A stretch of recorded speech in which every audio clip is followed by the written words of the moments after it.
What's up, vetters? Patrick here with Vetted. Chris Ramsay from Area 52 recently sat down with Michael from Third Eye Drops, and they had a phenomenal conversation. But there's one part in particular during this conversation that I found to be the most interesting, and that is when Chris Ramsay explains a theory that he has about the phenomena that I hadn't heard before, at least not in the way that Chris Ramsay put it. And I have a special surprise for you because I was actually able to talk to Michael from Third Eye Drops today in an interview that I recorded for my upcoming psionics documentary. At the very end, I asked him about the topic that we'll be covering today. So stay tuned to the end for my mini interview that I'm including in this video with Michael about today's topic. If you're new to the channel, y'all, please hit that like button. That really helps out the videos. And of course, if you're not already subscribed, hit that subscribe button. I put out new videos every week about the UFO phenomena, and I'm trying to get to 100,000 subscribers before the end of the year. Now, let's jump into this interview. Have I talked to you about like the system theory? And so I'm not sure. I think that what we're interacting with when you look at the fortune, it connects a lot of dots, but it seems like there's like some type of Vonoyman-esque sort of panspermia thing happening here. Whereas, in the 4chan whistleblower talks about these mobile construction units that live underwater and create these craft that are built to spec, or as Matt Brown put it, made to he didn't say built to spec. He built said to purpose or something. Made to purpose. Yeah. And here's that clip that Chris and Michael are talking about. Why so many shapes? Why do you think so many shapes? I used to think flying saucers were discs. I used to think UFOs were flying saucers. That's what I used to think. Now, after knowing this guy for so long, reading all the reports, getting whistleblowers, talking with him, why so many shapes? I think part of it's sometimes these might be, made to purpose. So, if they're only making it for a specific use case scenario, they'll design it to excel in that mission. I guess we do that. We do that. Absolutely. We have bombers that look a certain way, and then we have reconnaissance vehicles that look another way. I guess. Star Wars, they have giant cruisers, and they have the X-fighters, for different jobs. Would you be surprised to hear about cases where these things, large objects, come out of the ocean or go back into the ocean? Does that sound familiar? I would not be surprised. I have not seen very large objects go in and out of the water, but I've definitely seen small to medium-sized UAPs either going into the water and disappearing, or going in and out, or coming out of the water. Which sounds an awful like built to spec. So these beings seem to be built that way as well. The beings that are aboard these craft, they also seem to be built to spec. There are many cases where people have said that as soon as the beings are taken away from the craft, the beings die, like they're attached to the craft. There's been people who said that the craft seem alive and have this like weird skin, that the craft have no toilets and no living areas, nothing personal. It's all really exactly what it needs for the task at hand. And so are these beings. They're built in that way specifically as well, without gender, they don't really eat, they have no teeth, and it's just kind of they're ephemeral and disposable. And they're treated as such as well.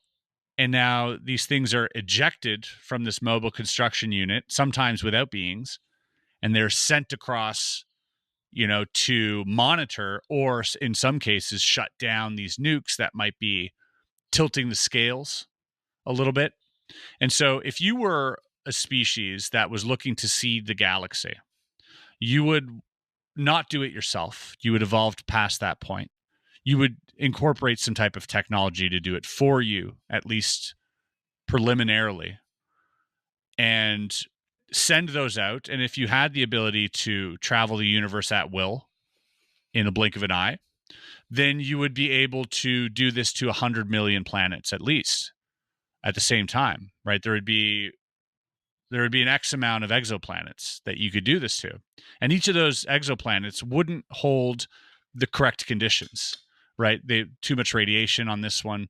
Gravity is just not right. Oxygen levels, nitrogen, we're allergic to this plant.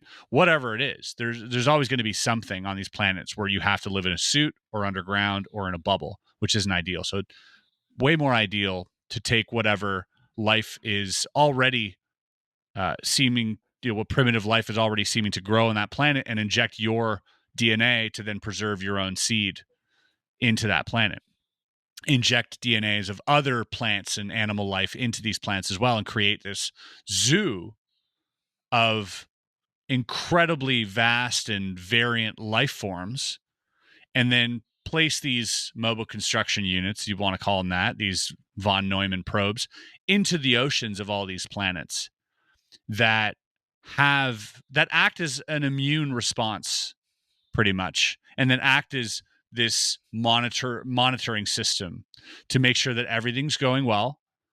And anytime you see things come in or leave the atmosphere, that might just be other probe-like injections of other biome. Now, the von Neumann probe theory has been out for a long time. And I was getting ready to make this little, 1 minute clip to sort of explain a little bit more about it. But I decided to let Michio Kaku explain it a lot better than I ever could. And don't worry, there's still more to that Chris Ramsay interview with Michael from Third Eye Drops that we have to get to. Recently there was a conference, the 100-year Starship.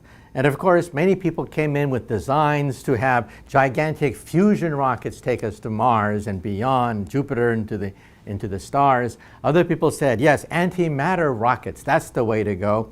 And we all had this mental vision of the Enterprise going to the nearby star systems. There is another way to do it. Think of Mother Nature.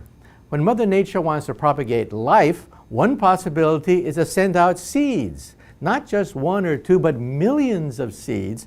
Most of the seeds never make it. But one or two do, and as a consequence, that's how trees and forests propagate. So why not create a nanoship using nanotechnology? How big would it be? Some people like Paul Davies say it could be as big as a bread box. Other people say it could be even smaller than that. Why not something the size of a needle? And because they're so small, it wouldn't take much to accelerate them to near the speed of light. Realize that a very small tabletop accelerator can accelerate electrons to near the speed of light. So it wouldn't take much for us to accelerate nanomolecules to very, very fast velocities near the speed of light using electric fields.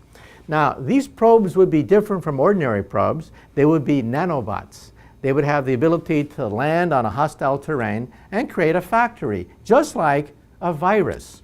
That's what viruses do. They replicate. One virus can create maybe 1,000 copies, then 1,000,000 copies, and then 1,000,000, billion, trillion, and all of a sudden you have trillions of these things propagating through outer space.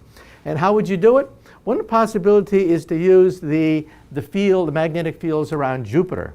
Calculations have shown that you can whip around Jupiter using what is called the Faraday effect to whip particles to perhaps near the speed of light. And again, we don't have these nanobots yet. We have to wait until nanotechnology becomes sufficiently developed. But when that happens, perhaps the 100-year Starship is not going to look like the Enterprise. Perhaps they'll look like tiny little needles by the billions sent into outer space, and maybe only a handful of them land on a distant moon to create factories. And doesn't that sound familiar? This is the plot line of the movie 2001. Remember that gigantic obelisk on Mars? That was a von Neumann probe, a virus, a self-replicating probe that can then explore the universe near the speed of light.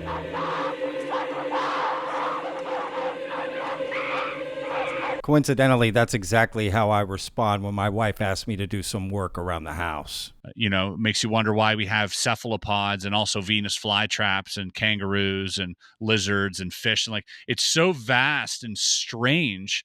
It would make sense that all of that just comes from different parts of the universe, and that these intelligences that are controlling this system behind it all are just trying to make sure that life progresses and that life exists in the universe. That's their goal. And whether it's AI or whether it isn't, doesn't matter. It's just about preservation of life. And how can we make it the most vast and the most beautiful is by, throwing at these systems, seeding everything in this, and just terraforming absolutely everything that they can, and manipulating the DNA of this animal so that it fits on this planet, and so on and so forth, and just doing that over and over and over. And then you have things like Skywatcher that pops up, Right. right? You have these psionic people that, let's be honest, there might be some type of war game scenarios as well happening, right? We've heard of this. We've heard of Operation Interloper with Lou Elizondo, which was declassified, but essentially driving these nukes out into the middle of the ocean to see if they can trigger some type of response. Now, if you're an intelligent species, you're not going to fall for that twice. These aren't fish, right? So if you're out there psionically or war games or whatever it is, trying to attract this phenomenon, I don't believe that what we're interacting with is the intelligence behind the phenomenon. I think what we're triggering is some type of autoimmune response, some type of system, because that would make sense that you could do it over and over. Yeah. And that we found a way to do that, either through psionics, through love projecting out there and attracting these orbs, or through intense, warlike scenarios, or even war itself. We hear about a lot of, the Foo Fighter stuff, the Iraq stuff, and the nuclear meltdowns.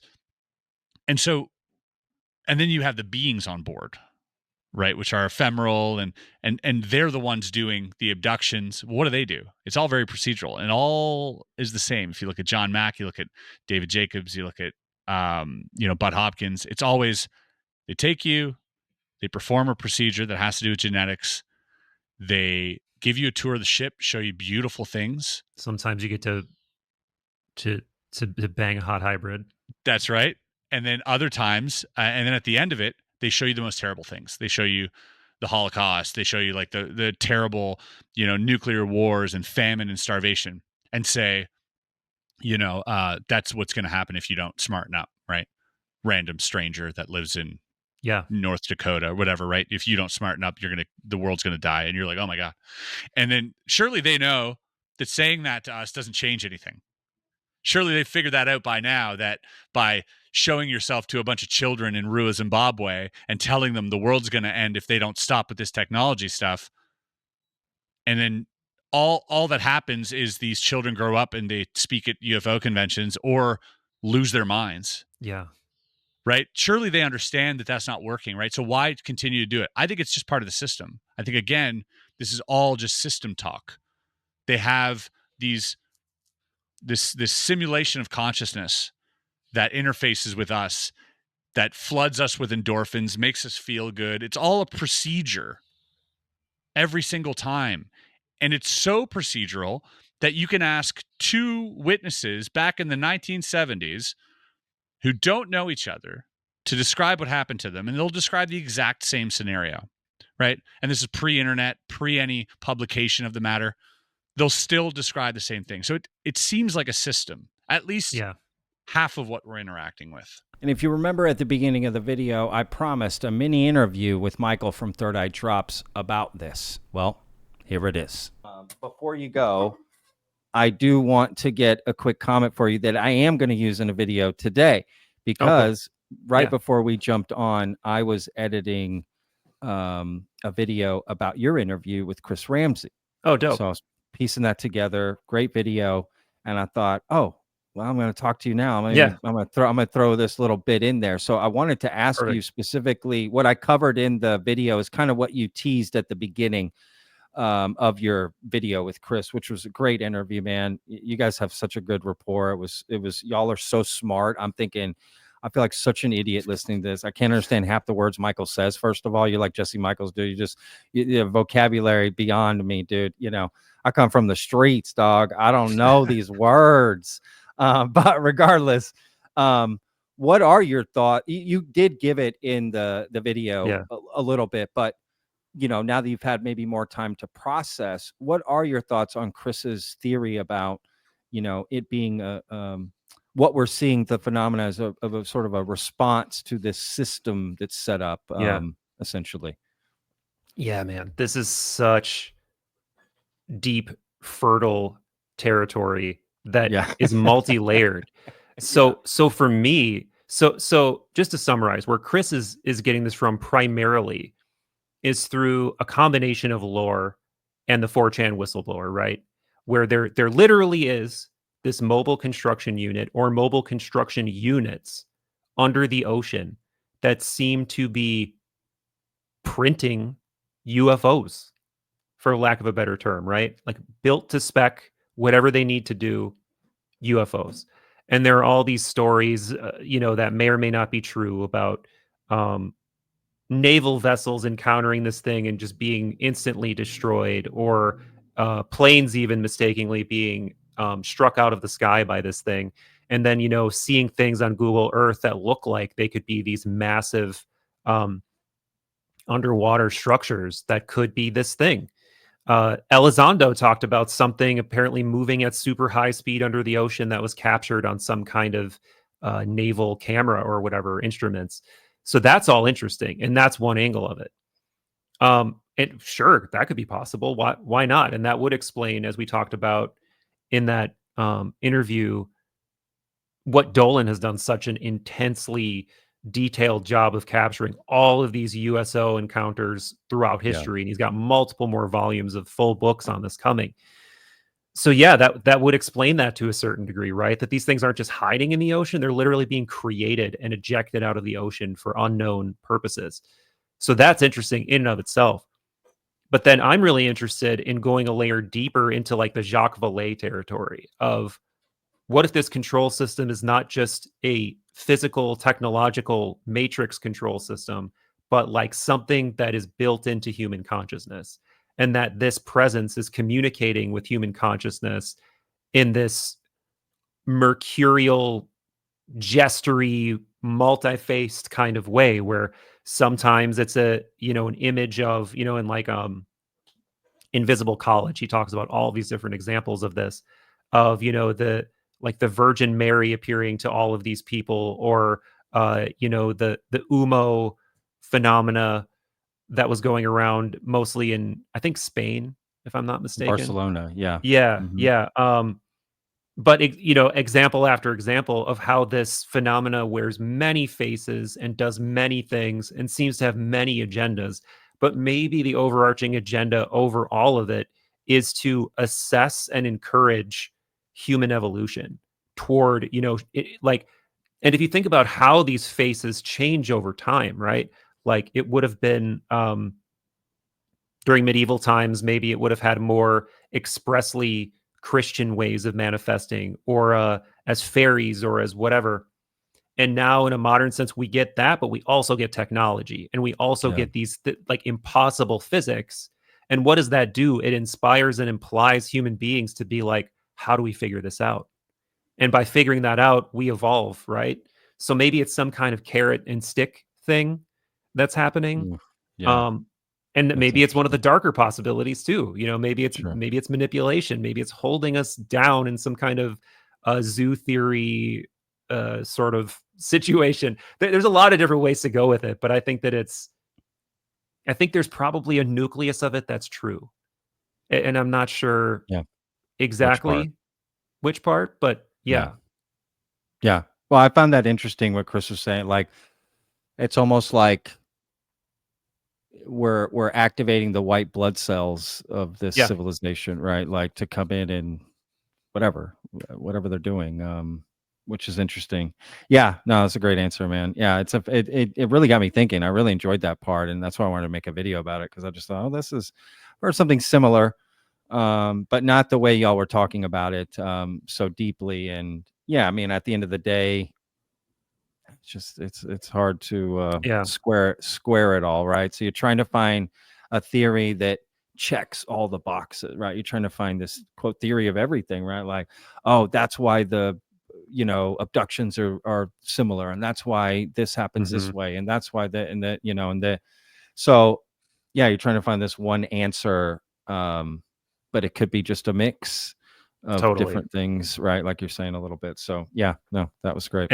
And that's also part of the danger too, is right, like, because we want pattern recognition, so we'll turn it Totally. into like Totally. pareidolia or whatever it's called, where you're seeing Yeah. these patterns that aren't really there. And what's Yeah. the easiest pattern? It's to like draw a circle around the whole thing and be like, it's all that, it's all this Yeah, thing, which I totally. don't know. I think it's probably a bunch of different things, but Sure. That is a good point to dwell on too, the white blood cell thing, because it does seem, to Chris's point, automated at times. Like, Yeah. why, if it is an intelligent presence, why can you bait it in this way? Why can Skywatcher apparently summon it every time using this Correct. esoteric thing called the dog whistle? Why can you drive nukes out into the middle of the ocean like they did in this Operation Interloper and make stuff appear? That doesn't sound very intelligent. That sounds more systemic, to Chris's point.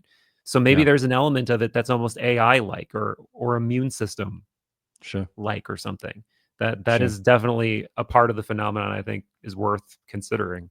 All right, now it's time for something I'm trying at the end of my videos, which is responding to some of your YouTube comments. Here's the first one. Patrick, find out what he was referring to about the conversation he overheard.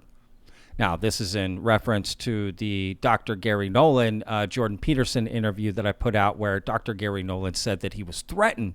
And I did try to find out more information about this, and I couldn't. So if anyone knows, leave those comments down below. But, I did try, put some feelers out. If something happens and something comes up, or Dr. Gary Nolan comes out with that information, I'm happy to share it. But, couldn't find anything out at the moment. All right, let's move to the next one. Guys, I need someone to help me believe. I'm more skeptical now than ever before in my life.